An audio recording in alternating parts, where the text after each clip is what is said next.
everybody and welcome back to the channel. In today's video, we're going to be checking out the Transformers exclusive Shattered Glass Deluxe Class Blur. And I'm really glad that Hasbro are in fact introducing more characters into this line, as I thought we were pretty much done when we got that Generation Select Optimus Prime and Ratchet Shattered Glass 2-pack last year. But nope, it does appear as if though Hasbro are going to be doing an almost running theme on their Hasbro Pulse channel, revealing some of these figures every so often. I know that Megatron is on the horizon, and I do believe there are also 3 other characters yet to go for this year, so it'll be really interesting to see who we get next. I'm really hoping that we actually do get a Shattered Glass version of Soundwave, but Blur here is definitely a very interesting repaint. Now, of course, this is essentially just the Studio Series 86 Blur with a brand new paint deco as well as a head sculpt, and we are going to be starting here in his Cybertronian hovercraft vehicle mode, as I have already showcased the transformation from bot mode to vehicle mode in that original Studio Series review. So we'll very quickly take him here off this display base. Unfortunately, he doesn't come with any of these lightning effects. These are merely from the Hot Toys Justice League Flash, but I thought they looked really awesome, especially to go along with the paint details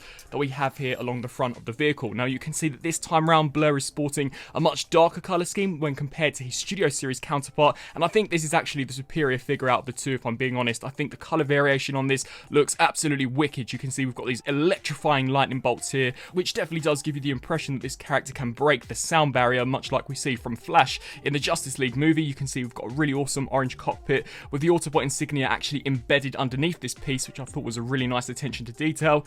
You can see all of the lightning bolt effects have come out incredibly crisp and precise, and we've got a mixture of silver, dark black, as well as a very deep blue here, and also some lighter blue for the actual seat detail, which I think all complements each other impeccably well. Even spinning around here to the back, due to these pieces being completely painted in bot mode, they do give you the impression that perhaps this could be some sort of landing gear, and you can also see some nice thruster details here at the back too, which I think looks really awesome. Of course, as we flip here to the underside, as this is just Studio Series Blur, you'll know exactly what to expect. We do get some 5mm ports, which I imagine if you had any of those import stands could actually peg into these slots. I personally just use this section, which has got the cradle, and cup it underneath where the feet are. But other than that, the paintwork definitely does look awesome. You can see all of the details look excellent. If we just bring in the original Blur here for a comparison, you can see that here for their Cybertronian modes, they are effectively the exact same mold. It is merely just a colour variation which differs, but I'm sure you will all be able to agree with me in saying that this new Shattered Glass version really does give a completely different spin on this mold. It looks a lot more grittier and definitely a lot more hostile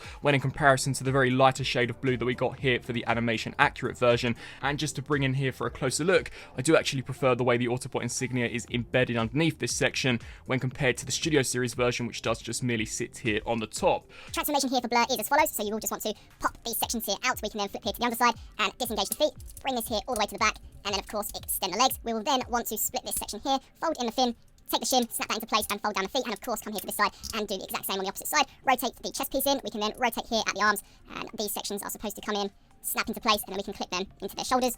So just clip that into place, rotate here at the wrist, fold that to the back, and of course repeat the same process. Take the nose cone, and this here will just snap in there. And here we have Blur fully transformed up into his very menacing, very wicked looking robot mode. And of course, the main noticeable difference here for bot mode, besides the colour scheme, is that awesome new head sculpt that he's now sporting. This really does set him apart from that previous Studio Series version. And to be honest with you, I actually do prefer the head sculpt for this incarnation of the character when compared to his original character model. This looks excellent. You can see how we've got this almost pirate patch there with some really awesome battle scars. Definitely does give you the impression that the character is in fact bleeding, which in itself does create for a very creepy presence. We've got some nice yellow highlights there for the outer section of the helmet, as well as here for the crest, and you can also see that very menacing smirk that this time Blur is sporting with an awesome metallic silver paint. Definitely a wicked looking head sculpt. Even here from the side, it is completely different as far as its shape is concerned to the original 86 Blur. I'm really hoping that Hasbro do actually introduce more of these characters along the lines. As mentioned, I know there are 3 more to go after Megatron, but I would love to see an entire lineup of these characters. I just think the concept in itself is super cool, and I'm glad that it's finally getting an almost mainstream release here in 2021. This is in fact one of the first Studio Series 86 figures to get a re-release as well, so I do wonder who else Hasbro have up their sleeves for re-releasing in this line. But nevertheless, you can see here for bot mode, much like the Cybertronian hovercraft mode, it is merely just the colour scheme which differs. I definitely do think all of the greys and the blues and the blacks work exceptionally well. Even here for the lighter shades of blue that we get for the actual elbow joints, I don't think they look too out of place at all. and even as we turn our attention to the lower region, you can see some nice silver paint apps. But other than that, it is merely just sculpted in cast plastic, and spinning around here to the back, you can see the nose cone with all of those electricity lightning bolt details. It would have been awesome if we could have gotten some of that here for the crutch plate, or maybe here for the actual shoulders, but nevertheless, I still do think he looks excellent. One critique that I do have with Blur here in robot mode is that, at least for me, this arm guard just does not want to stay tabbed in at all. I'm not entirely sure as to whether or not that's down to this figure being a remold, but it is definitely something to look out for, and seeing as this is on a pin, there will be no way for me to actually tighten this up unless I find some sort of way to actually thicken this section and tab that into there. So that definitely is the design flaw. It would have been wicked if we could have actually gotten a clip that would have hooked into this piece, but nevertheless, Blur does of course come with two accessories. These two are exactly the same as the ones that we got with the original 86 Blur, this time just cast in a darker gunmetal, so we get the blaster as well as his wielding device, and both of these can be inserted into the hands. But I can't deny that it would have been wicked if we could have also gotten an alternate accessory. I know Megatron is also coming with a slew of different pieces, and although Blur does have a new head sculpt, it would have been cool to have gotten a different accessory. Here for a Blur comparison, you can just see what a stark difference the new Shattered Glass version has over the original 86 figure. It's incredible what a new head sculpt and different paint variation can really do to a character, as it does look completely different, and to be honest with you, looks so much better to me than that original 86 model. To be honest with you, I think out of all of the 86 figures, Blur was probably the weakest, despite him being one of the better mainline releases for the character. I do not think that he is nowhere near as good as the likes of course, Grimlock, Hot Rod, and even Cup to that extent. I mentioned in my original review, and I'll mention it here, these sections on the sides of the arms are just way too big. I really wish they could have compressed them a little better, and I'm still not a fan of how we do get this hollow cavity, and it's even more of an issue with this figure, as this section just wants to continuously droop down due to the weight and the pin not being able to support it, and I really hope that's not something that does eventually plague my Studio Series version, as I can definitely see that joint becoming loose over time. But bringing them in here for a closer look, you can just see the differences there between the head sculpt. Once again, this Shattered Glass version looks so much more menacing,